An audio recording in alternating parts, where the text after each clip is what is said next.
तो ये हमारा तीसरा वीडियो होने वाला है फाइनेंशियल लिटरेसी सीरीज जो कि ई-एक्ट क्लासेस में स्टार्ट हुई है। तो ये वीडियो दूसरे पार्ट का कंटिन्यूएशन वीडियो है जिसमें हम अब फैक्टर नंबर 2 डिस्कस करेंगे। तो फैक्टर नंबर 2 मैं स्टार्ट करना चाहूँगा।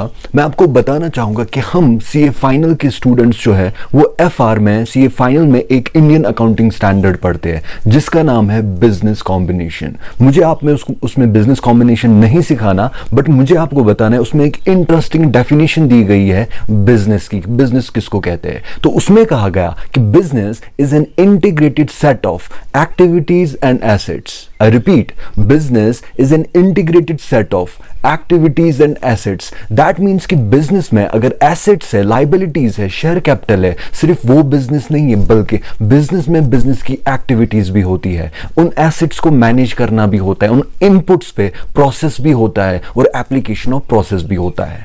इसका मतलब क्या हुआ? That means कि एक business अगर हम define करेंगे तो business में एक strategic management process भी होता है, business में एक strategies होती है, बिजनेस में एक बिजनेस मॉडल होता है, बिजनेस में बिजनेस की एक्टिविटीज होती है, बिजनेस को चलाना होता है, बिजनेस के प्रोडक्ट्स को मार्केटिंग स्ट्रैटेजीज उसमें होती है, उसमें प्रोडक्शन स्ट्रैटेजीज आती है, उसमें फ्यूचर प्लान्स आते हैं, मिशन आता है, विजन आता है। तो ये कंपनीज में एक स्ट्रैटेजिक मैनेजमेंट प्रोसेस होता है और इस स्ट्रैटेजिक मैनेजमेंट प्रोसेस जो है ये हर कंपनी में डिफर करता है। यही रीजन है कि एक कंपनी जो है वो बहुत अच्छा प्रॉफिट कमाती है, वो बहुत अच्छा रेवेन्यू कमाती है और उसका कॉम्पिटिटर उससे कम कमाता है जबकि वो सिमिलर टाइप ऑफ बिजनेस करते हैं। लेकिन कॉम्पिटिटर क्यों कम कमाता है? क्योंकि उसका बिजनेस करने का तरीका अच्छा नहीं है, उसका स्ट्रैटेजिक मैनेजमेंट प्रोसेस अच्छा नहीं है, उसके स्ट्रैटेजीज अच्छे नहीं है, उसके पास स्किल्ड वर्कफोर्स नहीं है, उसने अपने जो थिंक टैंक्स उसके बिजनेस में बैठे हुए हैं वो अच्छे से स्ट्रैटेजीज नहीं बनाते हैं, जबकि उसके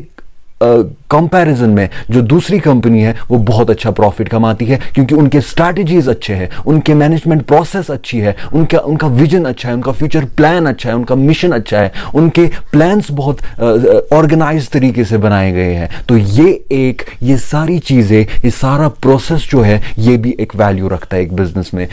इसमें भी बिजनेस में इस चीज की वजह से एक रेपुटेशन मेंटेन होता है, एक गुडविल मेंटेन होता है और ये चीजें भी शेयर मार्केट में, शेयर प्राइसेस में इसका वैल्यू ऐड होता है। मुझे एक बात, सिंपल सी बात आप बताओ कि आपने दो कंपनीज का शेयर लिया, ए लिमिटेड और बी लिमिटेड। ए लिमिटेड भी फार्मास्यूटिकल कंपनी है, बी लिमिटेड भी फार्मास्यूटिकल कंपनी है, दोनों एक ही बिजनेस कर रहे हैं। आपने दोनों का शेयर मान लो 1 लाख रुपीस पे ले लिया।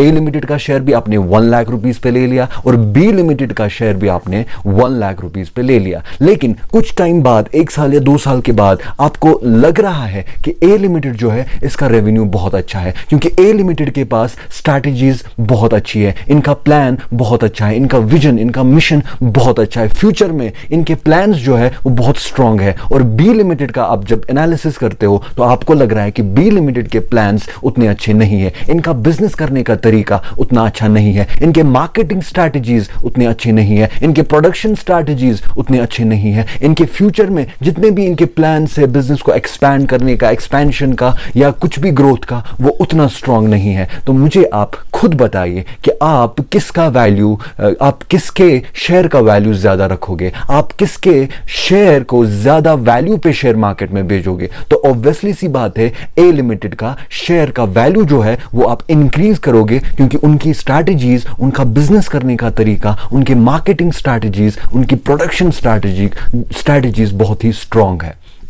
दैट मीन्स कि अगर आप इस फैक्टर को देख के किसी शेयर को एनालिसिस करोगे तो आपको पता चलेगा कि वो शेयर क्या ओवर प्राइस्ड है या वो शेयर क्या अंडर प्राइस्ड तो नहीं है। तो ये फैक्टर आपको जरूरी कंसिडर करना है। तो अब हम डिस्कस करेंगे सबसे इंटरेस्टिंग फैक्टर को, जो कि एक पावरफुल फैक्टर है शेयर मार्केट को ड्राइव करने के लिए, शेयर प्राइसेस को डिटरमिन करने के लिए। तो इस फैक्टर का नाम है economic state of a country और इसमें भी सबसे इंटरेस्टिंग फैक्टर वो है इन्फ्लेशन। इन्फ्लेशन की अगर मैं बात करूं, इससे पहले मैं आपको बता दूं इन्फ्लेशन और शेयर मार्केट का क्या रिलेशन है। उससे पहले मैं आपको यह बताना चाहता हूं कि इन्फ्लेशन क्या होती है और इन्फ्लेशन एक कंट्री में क्यों होती है। तो सबसे पहले हम डिस्कस करेंगे इन्फ्लेशन किसको कहते हैं। तो एक सिंपल लैंग्वेज में अगर मैं आपको कहूं, इन्फ्लेशन का मतलब होता है महंगाई। महंगाई का मतलब हुआ कि एक कंट्री, जिस कंट्री में उसके प्रोडक्ट्स या सर्विसेज जब उनका प्राइस इंक्रीज होता है उसको कहते हैं महंगाई। और ऐसा होता क्यों है, मैं आपको एक एग्जांपल दूंगा।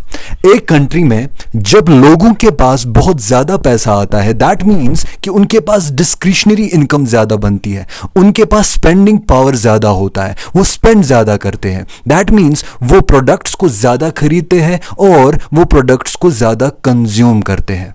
और आपको पता होगा कि हमारे रिसोर्सेज जो है पूरे वर्ल्ड में या कंट्री में वो लिमिटेड होते हैं। जब रिसोर्सेज लिमिटेड हो, यहां से कंजप्शन ज्यादा हो, दैट मीन्स हमें स्केर्सिटी ऑफ रिसोर्सेज होंगी। और जब स्केर्सिटी ऑफ रिसोर्सेज होते हैं तो महंगाई होती है। दैट मीन्स रॉ मटेरियल जो कंपनीज का है, जो प्रोडक्ट बनाते हैं, वो इंक्रीज होगा, उसका कॉस्ट इंक्रीज होगा।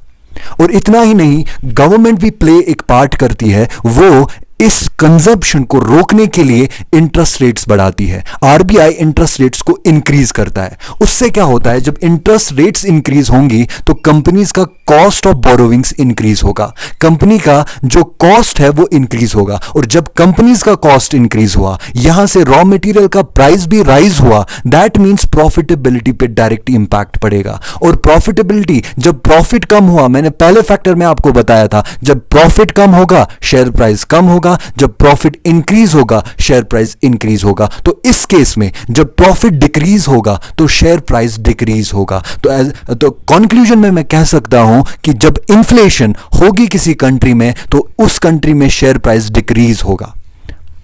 ये एक एस्पेक्ट है इन्फ्लेशन का। दूसरा एस्पेक्ट में मैं बताना चाहूंगा इन्फ्लेशन का, वो ये है कि देखो, जब इन्फ्लेशन हुआ, मैंने आपको बताया कि आरबीआई क्या करती है, इंटरेस्ट रेट्स को इंक्रीज करती है। दैट मींस जो डेट मार्केट है वो ज्यादा अट्रैक्टिव लगेगा। अब आप ये पूछोगे कि डेट मार्केट किसको कहते हैं। देखो, दो तरीके होते हैं एक कंपनी में इन्वेस्ट करने के लिए। एक तरीका होता है कि आपने शेयर ले लिया, जो कि हमने ऑलरेडी डिस्कस किया है। दूसरा तरीका होता है कि आपने कंपनी के डेट में इन्वेस्ट किया, डिबेंचर्स में इन्वेस्ट किया। अब आप पूछोगे वो क्या होता है। सिंपल सी बात है, वो आपको ज्यादा इसमें दिमाग लगाने की जरूरत नहीं है। डेट का मतलब होता है कि आपने कंपनी को एक तरीके का लोन दे दिया, आपने कंपनी को लोन दे दिया। और अब शेयर और डेट में क्या फर्क है, शेयर में आपको एक फिक्स्ड परसेंटेज नहीं मिलता। अगर कंपनी प्रॉफिट कमाएगी तब आपका शेयर प्राइस इंक्रीज होगा, अगर कंपनी ने लॉस इनकर किया तो आपका भी लॉस होगा। लेकिन डेट में क्या होता है कि डेट में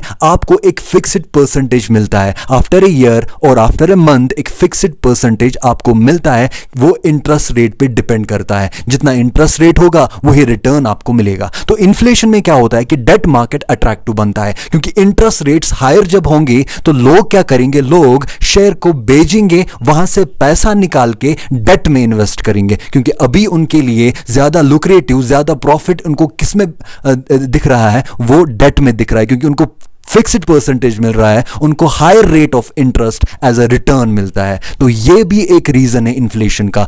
जो तो दो एस्पेक्ट से, एक, जब रॉ मटेरियल का प्राइस इंक्रीज हो गया, कॉस्ट ऑफ बोरोइंग्स इंक्रीज हो गए, प्रॉफिट डिक्रीज हो गया, शेयर प्राइस डिक्रीज हो गया। दूसरा एस्पेक्ट जो मैंने आपको बताया वो ये था कि इंटरेस्ट रेट्स इंक्रीज हो गई, जो डेट मार्केट है वो अट्रैक्टिव हो गया, लोगों ने शेयर मार्केट में शेयर्स को बेचा और वहां से पैसा निकाल के डेट में इन्वेस्ट किया, कंपनी को एक तरीके का लोन दे दिया। तो उससे भी क्या होगा, उससे भी शेयर प्राइसेस जो है वो डिक्रीज हो जाएंगे, क्योंकि अभी सब बेच रहे हैं। जब सब बेचेंगे तो डिमांड डिक्रीज होगी, जब डिमांड डिक्रीज होगी तो शेयर प्राइस ऑब्वियसली डिक्रीज हो जाएगा। तो ये इन्फ्लेशन का एक ड्राइविंग फोर्स है, एक पावरफुल फैक्टर है जो शेयर मार्केट को क्रैश भी कर सकता है।